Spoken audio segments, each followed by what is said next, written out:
yourself, Quinn!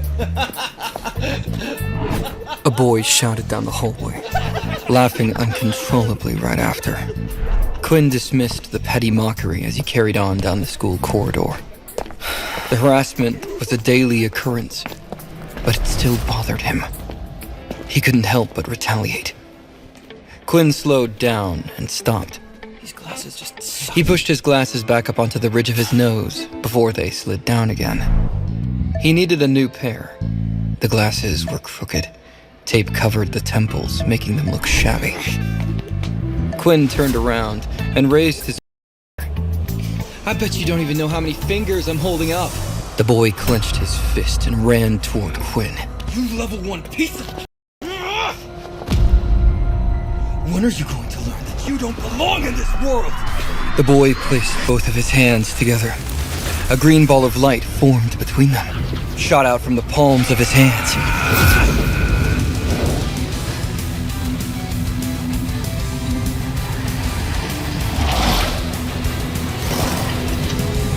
Quinn had nowhere to go. He couldn't dodge.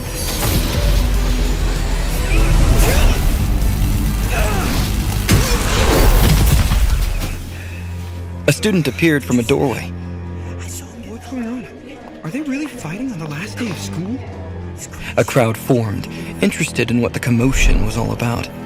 One of the female students ran over to check on the assaulted student's safety. Quinn's curly black hair came into view as the dust settled. The female student finally saw who it was.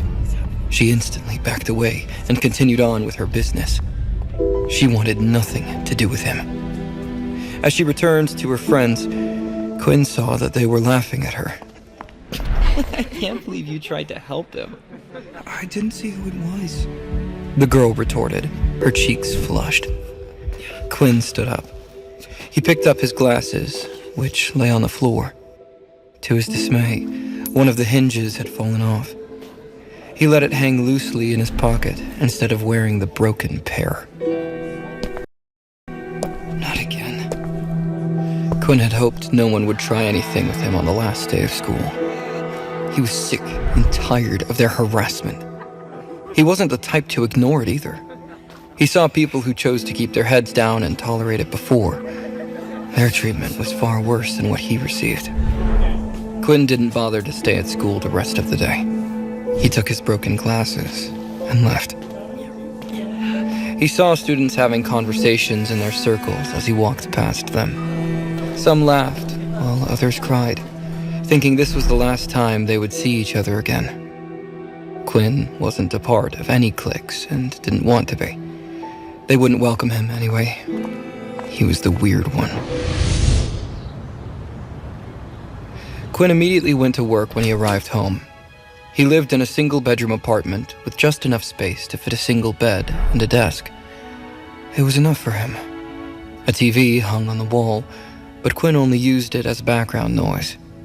He never watched anything. The government provided him with the apartment since he was 16 years old and had no living relatives. A single suitcase sat on top of his bed. It contained all his belongings. They were neatly packed. He walked towards a cabinet and opened a drawer. It accommodated a single book. It was a large and thick hardbound book, weighing about half a kilo. The front cover was dark crimson, as though it was covered in blood. An upper and lower jawbone took up the center of the front cover. Both were colored in a swampy shade of brown. The upper jaw had 4 separated fangs. Meanwhile, the lower one had 2 sharp teeth on the ends and 5 evenly spaced underneath. Let's try again today, Quinn said as he lifted the book and placed it on top of the desk. He went to his bag to pull out a little test tube that was half filled with a colorless liquid. Test 112. Hydrochloric acid. Let's see how it goes. He poured the liquid out of the test tube onto the book. So far, there is no reaction. He proceeded to pour all of the liquid onto the book.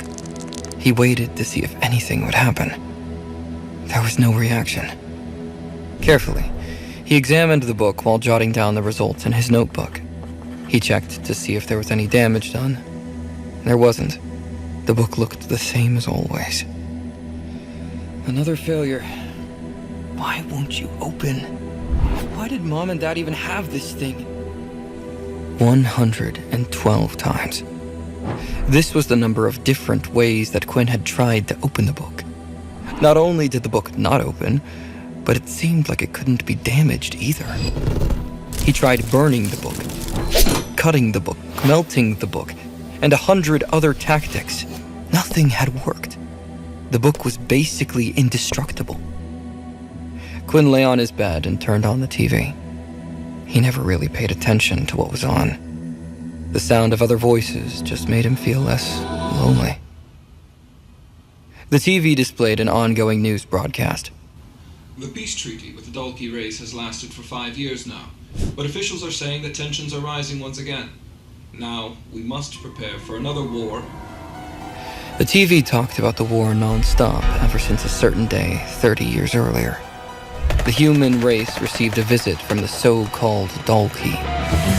They had the physique of humans, except their skin was covered with thick scales, and they had reptilian, dragon-like tails. No one knew why the Dalki appeared, but they demanded that the human race hand over their resources. The Dalki planned to use humans as slaves. Of course, the humans fought back, but their modern technology was useless against the Dalki. Bullets couldn't penetrate their skin, and as for tanks, well, the Dalki had airships. Every individual, regardless of gender, was told to fight for Earth. That included Quinn's parents. The war went on for years. Quinn grew up not knowing what his parents looked like. A select group of people came forward when humanity was on the brink of defeat. People with special abilities. They shared their knowledge of how they obtained such power in hopes of turning the tide in the war. Thankfully, it worked. Even so, the Dalki were still powerful, and a seemingly endless stalemate led to a peace treaty being signed 5 years ago. Greed soon got the better of humanity. High-ranking government officials kept the powers for themselves instead of sharing them with everybody else. Only people with money could learn the more powerful abilities. Everyone else was left with scraps. Poverty took over the world. People had powers and used them uncontrollably, unlike before. The government gave Quinn nothing when his parents died. They agreed to pay for his living expenses while he was still in school, but that was it. He was only 10 years old when his parents died. An agent appeared at his doorstep and handed him a book. It was the only thing that Quinn's parents possessed. One they passed down when they died. Why is the world so unfair? He uttered, lamenting his situation. Quinn got out of bed and sauntered toward his desk. He picked up his broken glasses. He noticed that one of the lenses was slightly out of place. He tried to punch it back into its frame. Come on, just get in! He shouted as he tried to fix the glasses. His frustrations mounted as he struggled with the lens. The lens cracked into pieces. One of the shards cut a deep gash in his thumb. Quinn screamed and kicked at the table. Why does the world hate me? After a while, he stopped feeling sorry for himself and cleaned up the glass. A piece had landed on top of his book. As Quinn moved the glass, a drop of blood from his thumb landed on top of the book. The jawbones in the center of the book started to glow. Suddenly, the book began to float. It hovered until it was eye level with Quinn. Quinn darted back. What's happening? The book emitted a blinding radiance. It shook uncontrollably. The book finally opened. Its pages fluttered in the air. Quinn couldn't take his eyes off the shining book. He was in a deep trance. The writing on the pages wasn't in any language he had seen before. But for some reason, he felt like he could understand it. When the book reached its last page, it started disappearing, gradually turning into dust. Quinn's body suddenly felt weak. His vision began to fade. The world grew dark. Something felt wrong inside of him. Just before he passed out, he heard a message. Congratulations. You've been granted the bandage. Unable to maintain consciousness long enough to hear the rest, Quinn passed out.